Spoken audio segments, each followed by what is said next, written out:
Reflections on the CMA broadcast. I'm going to ask you a couple of questions, and then we can always back up. Do you and Brad debrief after the show? Not directly after. He called me the next day and told me how great we are. Basically, he was so excited. He was still on a major high and talking about it, and yeah, he was really proud of us. Yeah, proud of you guys, and also excited because of Entertainer of the Year. Well, yeah. That was pretty huge. But, we all knew that was coming. Yeah. What were the highlights of the evening for you, Carrie? Oh gosh, I mean, performing was a lot of fun, and obviously hosting and getting through everything was really nice. Okay. Anything you would have done differently when you look back? No, I don't think so. I think it all worked out pretty well. There was nothing that he threw out there that didn't get a laugh. Excellent job. I thought it was excellent, yeah. Thank you. Celebrity Stylist, I think, should get awards, and I would vote for yours. Seriously. Thank you. You always look great. Thank you. I don't know how much you put your thoughts into what you're going to wear, or how does that all work? Well, we started having, meetings and stuff about it when I had a show in Dallas, and, it was just about picking things out and then figuring out where we were going to put them. You look fabulous. I love the dresses on the show. Everybody wants to talk about the dresses, don't they? Aren't you amazed how much time people spend talking about the clothes? But that's the whole point. Just adding some decoration to the show. Yeah. You do a lot of interviews. You just finished one. Now you're talking with us. Have you ever walked out of an interview because of something an interviewer said, or decided to kind of cut it off? No. Nobody's really asked anything inappropriate, and for the most part, I feel like I can dodge questions pretty well. Good. After you play in Baltimore, your tour schedule says you're not going to be on stage again until the 29th in Auburn Hills, Michigan. So I don't know if that's been changed, but it sounds like you've got a few days off here. What do you do when you have days off, or don't? I'm going to see my husband for the first time in a long time, so yeah. The new movie Soul Surfer, it comes out in April. And it's the story of Bethany Hamilton. If people don't know her story, can you tell a little bit about that and the role that you play in the film? Well, a few years ago, she was and still is a pro surfer, and she was really up and coming, winning competitions and stuff like that left and right. And, just when things were getting really good, she got attacked by a shark and ended up losing an arm. And the whole thing is about, her struggles and being able to overcome, that career-ending accident. And, so many people are basically just telling her, people that loved her in her life were basically telling her, we're going to have to find something else, you can't surf, you're going to have to give that up and figure out what you want to do, and she just couldn't accept that. So she's such a strong person, and she just loves being in the water. Her and the whole family were on the set with us and helping us out and, working on the set and making sure we had it all right.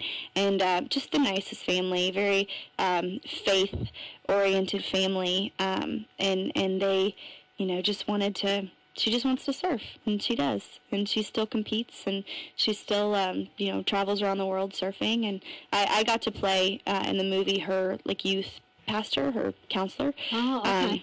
So it was a really cool role for me, and I met the real girl that I'm playing, and she was just very strong and very, very cool. Very nice. Does she look like you? No, not at all. I'd be like, Carrie Underwood's playing me. Yes. It's kind of polar opposite, actually.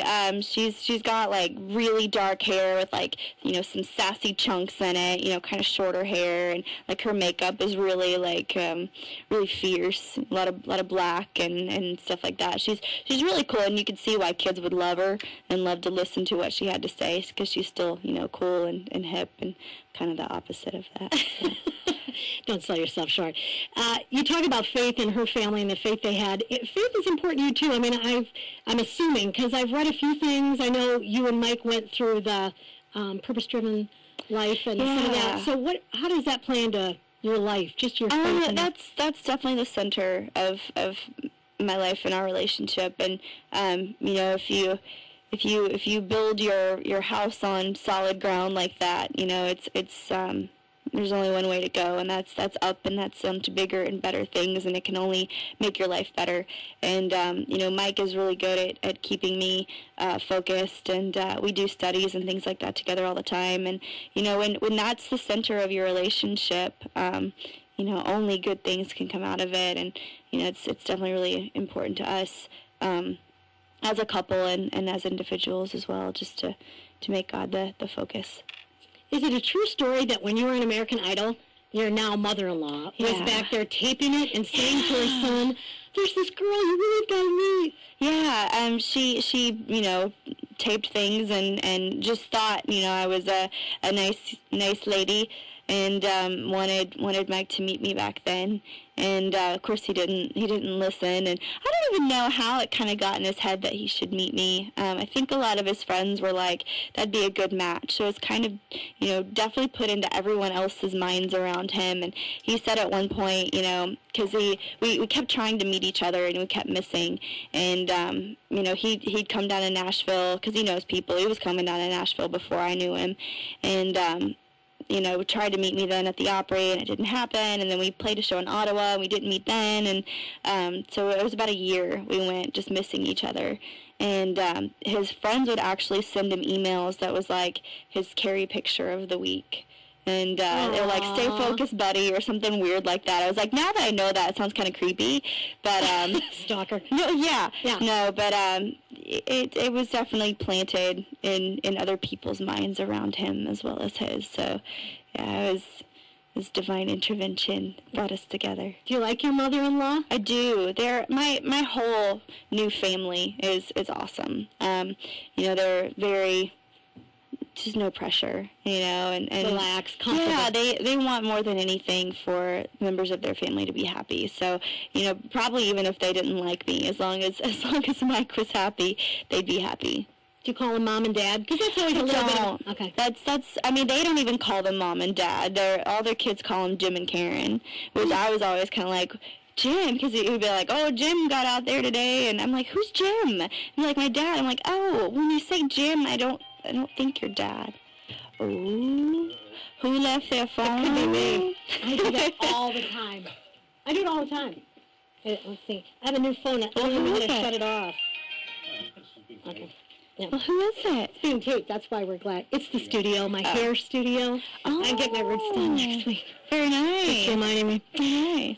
Okay. I was watching CMT's Top 40 Country Songs of the Decade last weekend, and Before He Cheats came up. Really? In the Top 40, yeah. I was about to say, and I didn't have a single one on there, did I? And they were interviewing different people about different songs, people in the industry and stuff. And a lot of people said that song was a turning point in your career, and it surprised them. They felt like when they saw that video, they were seeing a different side of you. Do you agree it was a turning point in your career? Well, my career just started. I don't know how it would necessarily be a turning point, because that was my first album. That was the starting point. They probably thought because of Jesus Take the Wheel, and then taking a baseball bat to somebody's car. Yes, but I think for me, all my songs are like that, in a way that there's I never want anyone to hear a song before they know who it is and say that sounds like a Carrie Underwood song.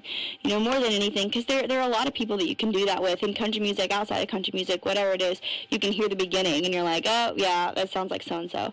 And I never want to be that artist. I want to do stuff that's completely different from all emotional standpoints and views and baseball bats and Jesus and everywhere in between, because people are all about different emotions. And if I got up there every night and sang the same song over and over again, basically, I'd be pretty bored too. So yeah. Is it fun doing stuff like that? The things that kind of surprise people a little bit, like a little edgier? It is. It's fun just because, being on stage, those are the ones that people sing along with Jesus Take the Wheel and Temporary Home and songs like that, but people dance along to Cowboy Casanova and Before He Cheats and